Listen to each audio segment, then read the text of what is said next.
السلام علیکم ورحمۃ اللہ وبرکاتہ۔ بسم اللہ الرحمن الرحیم، الحمد للہ رب العالمین، وصلی اللہ علی نبینا محمد وعلی آلہ وصحبہ وسلم تسلیما کثیرا۔ ناظرین، سیرت النبی صلی اللہ علیہ وسلم کی سیریز کے 41ویں ایپیسوڈ میں 41 ایپیسوڈ میں آپ تمام کا استقبال ہے۔ ناظرین، گزشتہ 2 ایپیسوڈ سے جنگ بدر کے حالات اور جنگ بدر کے بعد مکہ کے حالات اور مدینے میں مسلمانوں کے حالات کا مختصر چرچا کیا گیا۔ اس ایپیسوڈ میں بھی ہم آپ کے سامنے انشاءاللہ جنگ بدر کے بعد کچھ اہم واقعات جو مسلمان اور اس زمانے کے ٹیررسٹ جو تھے، جو ٹیررزم کرتے ہوئے مسلمانوں کے گھروں پر آ گئے تھے، ان کے درمیان کیا ہوا، اور جنگ میں فتح کے بعد کیسے مسلمانوں نے ٹیررسٹ کے ساتھ برتاؤ کیا، جو ان کے پاس ان کے گھروں میں ٹیررزم مچانے کے لیے نکلے تھے 1000 کا لشکر لے کر، جن سے لڑنے کے لیے، جن سے دفاع کے لیے، سیلف ڈیفنس کے لیے 300 لوگ جمع ہو گئے۔ کیسے وہ 300 مسلمان اور کیسے وہ مسلمان کے گھر والے ان دہشت گردوں کے ساتھ برتاؤ کیے، وہ آج انشاءاللہ اس ایپیسوڈ میں آپ کے سامنے بات رکھنے کی کوشش کریں گے۔ ناظرین، 70 کے قریب لوگ قتل کر دیے کہ کفار کے، جو ان کے جگر کے ٹکڑے تھے۔ اس کے بعد وہ صدمہ، وہ غم ابھی ان کے اندر باقی ہے، وہ غصہ ابھی ان میں باقی ہے، مسلمانوں سے بدلہ لینے کا جذبہ اور غصہ ان کے اندر باقی ہے۔ لیکن اندر مدینے میں کیا ہوتا ہے؟ مدینے میں وہ لوگ 70 قتل کر دیے جانے کے بعد کئی لوگ ایسے تھے مشرکین مکہ کے جو قید کر لیے گئے تھے، جن کو سلیو بنا لیا گیا تھا، کیپچر کر لیا گیا تھا، تاکہ یہ لوگ جو قید میں آ چکے ہیں وہ فدیہ دیں، وہ کرنسی دے کر مسلمانوں کے جو فائنینس ہے، مسلمانوں کی جو فائنینس منسٹری ہے، وہ اور ڈیولپ ہو جائے اور ان کو آزاد کر دیا جائے گا۔ اس کے 2 اہم مقاصد تھے، ایک مسلمانوں کا فائنینس ڈپارٹمنٹ مضبوط کرنا، اور دوسرا یہ دشمن جو مسلمانوں میں ٹیررزم مچانے کے لیے نکلے تھے، ان کے ٹیررزم کے جو ایکٹیویٹیز ہے اس کو کاٹ دینا، اس لیے کہ فائنینشل لیول پر ان کو کمزور کیا گیا۔ ان کے بڑے سردار جو بڑے دہشت گرد تھے ان کو قتل کر کے انہیں کمزور کیا گیا، مزید کیپچر کر کے ان کے ٹیررزم کو توڑنے کی کوشش کی گئی، اور مسلمان بہت حد تک اس میں کامیاب ہوئے۔ ہوا یہ، کچھ لوگ جو قیدی بنا لیے گئے تھے مدینے میں، ان میں سے کچھ لوگ فدیہ نہیں دے سکتے تھے، اس لیے کہ وہ مالدار نہیں تھے، صرف اپنے بڑے جو ٹیررسٹ تھے، جو بڑے لیڈرز تھے ان کے کہنے پر اللہ کے نبی صلی اللہ علیہ وسلم اور امن پسند مسلمانوں کو مارنے کے لیے نکل پڑے تھے۔ ہوا یہ کہ نبی صلی اللہ علیہ وسلم کے پاس جب ان کا معاملہ آیا کہ ان کے پاس فدیہ دینے کچھ نہیں ہے، نہ ان کے گھر والے ان کے لیے کچھ بھیجا رہے ہیں ان کو چھڑوانے کے لیے، کیا کیا جائے؟ ناظرین، دنیا ایسی مثال دیکھ نہیں سکتی کہ اپنے قیدی کے ساتھ، کیپچرڈ سولجر کے ساتھ ایسا سلوک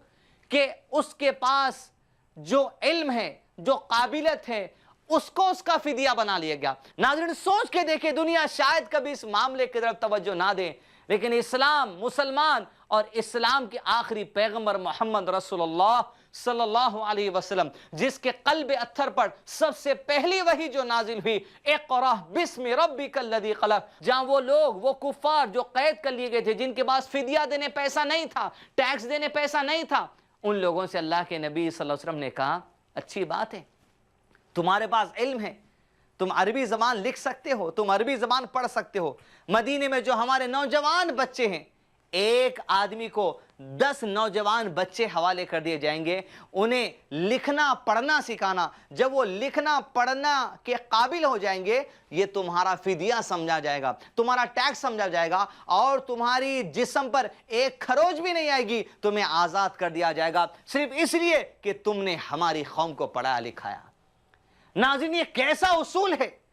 جو آج میڈیا دنیا کے سامنے نہیں رکھتی کہ اسلام کے ماننے والے ان کے اوپر حملہ کرنے والے لوگوں پر، یا آج کی ٹرمینالوجی میں اگر کہوں تو اس وقت کے جو ٹیررسٹ تھے، جو ٹیررزم مچانے کے لیے مسلمانوں کے گھروں میں آئے تھے، ان ٹیررسٹ کے ساتھ یہ برتاؤ مسلمانوں نے کیا کہ آپ ہمارے بچوں کو پڑھا دینا۔